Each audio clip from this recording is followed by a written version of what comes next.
अस्सलामुअलैकुम, welcome back to Bushra's coaching and today हम लोग थॉमस कैलकुलस की बुक हमने ली है। थॉमस कैलकुलस 11th एडिशन, हाँ, थॉमस कैलकुलस 11th एडिशन ली है हमने और इसमें हम लोग चैप्टर नंबर 11 की तरफ आ गए हैं, जो कि है infinite sequence and series.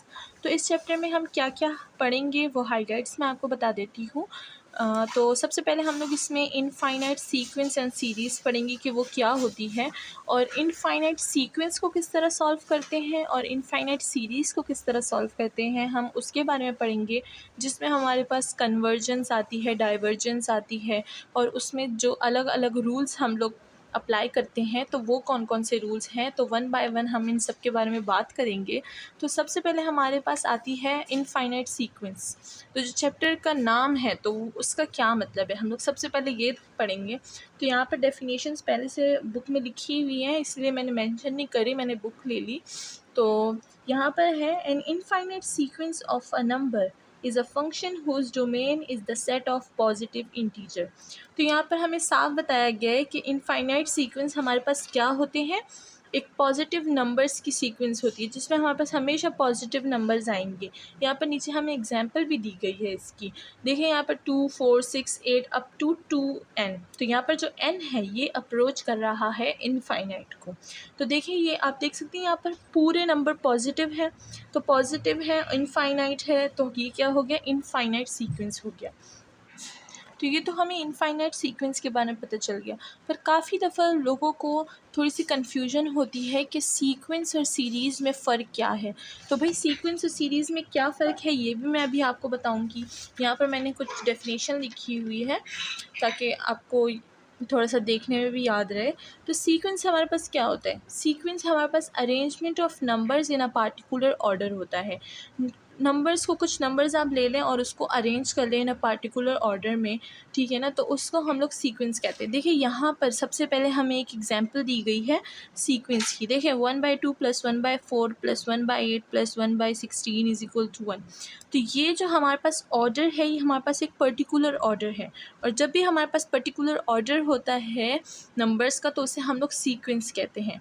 On the other hand हमारे पास सीरीज़ क्या है, सीरीज़ हमारे पास the sum of element of a sequence होता है, ठीक है। अब यहाँ पर हमारे पास ये सीक्वेंस है, ठीक है। अब अगर इन सीक्वेंस का मैं कोई सम निकाल दूँ तो उसको हम लोग बोलेंगे सीरीज़, ठीक है। तो the sum of the element of a sequence is called series. तो ये हमारे पास सीक्वेंस हो गया, ये हमारे पास सीरीज़ हो गया। अब हमें आगे जाकर कोई ज़्यादा कन्फ्यूजन नहीं होगी।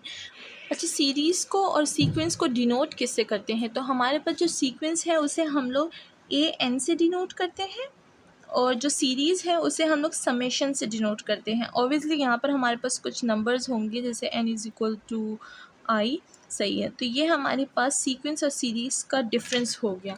अब हमें आगे जाकर ज़्यादा कन्फ्यूजन नहीं होगी कि ये सीरीज़ है या सीक्वेंस है। तो अगर कोई इससे डिनोट हुआ हो तो उसे हम लोग सीक्वेंस बोलेंगे, अगर इससे डिनोट हुआ तो उसे हम लोग सीरीज़ बोलेंगे। अगर ये ना भी हो तो मैंने आपको फ़र्क बता दिया कि जो अरेंजमेंट ऑफ नंबर्स है इन अ पर्टिकुलर ऑर्डर तो उसे हम लोग सीक्वेंस बोलेंगे, और जो सम है एलिमेंट ऑफ अ सीक्वेंस तो उसे हम लोग सीरीज़ बोलेंगे। अब हम आगे बढ़ते हैं और अपने टॉपिक की तरफ जाते हैं, इनफाइनाइट सीक्वेंस एंड सीरीज़। यहाँ पे हमने इनफाइनाइट सीक्वेंस का तो पढ़ लिया, बट इनफाइनाइट सीक्वेंस और सीरीज़ को हम लोग सॉल्व किससे करते हैं, उसे हम लोग कन्वर्जन और डाइवर्जेंट कहते हैं। तो हमारा जो आज का टॉपिक है, मेन टॉपिक, वो हमारे पास कन्वर्जन और डाइवर्जेंट का ही आता है। इसे कन्वर्ज और डाइवर्ज भी बोल सकते हैं, इसके काफ़ी सारे नाम आते हैं, वो आगे जाकर हम लोग जब जैसे जैसे पढ़ेंगे वैसे वैसे उसके न्यू नाम भी आते जाएंगे। तो हम लोग सबसे पहले पढ़ेंगे कि कन्वर्ज हमारे पास कैसे होता है, डाइवर्ज कैसे होता है। बट इसमें जो सबसे मेन टॉपिक है वो हम देखेंगे कि सीक्वेंस में किस तरह कन्वर्ज होता है और सीरीज़ में किस तरह कन्वर्ज होता है। इन दोनों में अलग अलग अप्रोचेज़ हैं और अलग अलग वैल्यूज़ आती हैं, तो हमारे पास कन्वर्ज और डाइवर्ज होता है। इन दोनों में बहुत फ़र्क है, सीक्वेंस में अलग कन्वर्ज डाइवर्ज होता है, on the other hand series में अलग होता है। तो सबसे पहले हम लोग सीक्वेंस के बारे में पढ़ लेते हैं कि सीक्वेंस, हाँ, AN से डिनोट होता है, अभी मैंने आपको बता दिया। इसमें कन्वर्ज कैसे होता है, तो भाई कन्वर्ज ऐसे होता है कि इसको हम लोग बोल सकते हैं कन्वर्जेंट भी बोल सकते हैं और हैज़ अ लिमिट भी बोल सकते हैं। इसके दो नाम हैं। अगर कहीं क्वेश्चन में दिया हो कि does this equation has a limit, तो आप समझ जाए कि कन्वर्ज की बात कर रहे हैं। और अगर कन्वर्जेंट बोल दे तो भी कन्वर्ज है। It if it converge to some numbers, ये कन्वर्ज कब होगा? जब हमारे पास कोई नंबर आएगा। नंबर हमारे पास ज़ीरो हो सकता है या फिर कोई और भी हो सकता है। नंबर ए, कोई भी नंबर हो हमारे पास आ जाए तो हम लोग उसे कन्वर्ज बोलेंगे। और हम लोग इसे ऐसे भी बोल सकते हैं कि अगर हम लोग किसी टर्म के थ्रू जाएं और वो हमें एक कोई नंबर कन्वर्ज करेगा। On the other hand diverge, और इसे हम लोग डाइवर्जेंट भी बोल सकते हैं।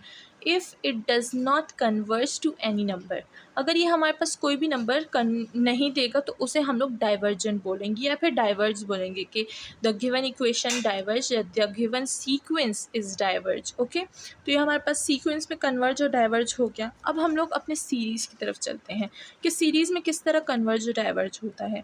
तो सीरीज़ हमें कहता है if it will be converge if particular sum tend to give a specific number, it is called a limit। इसे लिमिट भी बोल सकते हैं, ठीक है। अगर वो हमें कोई नंबर दे या फिर हमें कोई लिमिटेशन दे, यानी अब एक चीज़ अगर ख़त्म हो जाए तो उसे हम लोग कन्वर्ज बोलेंगे। और अगर वो चीज़ ख़त्म नहीं हो रही है और वो कंटिन्यूसली जा रही है तो उसे हम लोग डाइवर्जेंट बोलेंगे। ओके, तो कन्वर्ज और डाइवर्ज में एक बहुत बड़ा फ़र्क ये है कि थोड़ा सा सिंपल सा ये है कि कन्वर्ज तब होगा जब वो चीज़ हमें उसकी लिमिट ख़त्म हो जाएगी, वो ख़ुद को ख़त्म कर देगा, तो उसे हम लोग कन्वर्ज बोलेंगे। और अगर वो चीज़ ख़ुद को ख़त्म नहीं कर रहा हो, वो कंटिन्यूसली जा रही है, आगे बढ़ रही है, कभी इंक्रीज़ हो रही है, कभी डिक्रीज़ हो रही है, तो उसे हम लोग डाइवर्ज बोलेंगे। अब यहाँ पर हमारे पास सीरीज़ में बोलते हैं divergent series whose particular sum, यहाँ पर मैंने शॉर्ट फॉर्म लिख दिया, particular sum by constant do not approach a limit. तो यहाँ पर बोल दिया कि यहाँ पर हमें लिमिट देगा, यहाँ पर लिमिट नहीं देगा। तो ये हमारे पास है सीरीज़ का कन्वर्जन और डाइवर्जन। आगे हम लोग इसमें काफ़ी सारी चीज़ें पढ़ेंगे कि किस तरह एग्जाम्पल्स देंगे और इसकी हम लोग सारी की सारी जो एक्सरसाइज है वो भी सॉल्व करेंगे। तो आज का टॉपिक बस इतना ही और आगे हम लोग इसी टॉपिक को कंटिन्यू रखेंगे। If you like it then please share and subscribe my channel. And also अगर आपको कोई प्रॉब्लम हो इस टॉपिक में, किसी और टॉपिक में, तो प्लीज़ कमेंट सेक्शन में ज़रूर बताइएगा। I will try my best कि मैं आप लोग की प्रॉब्लम सॉल्व कर सकूँ। So thank you.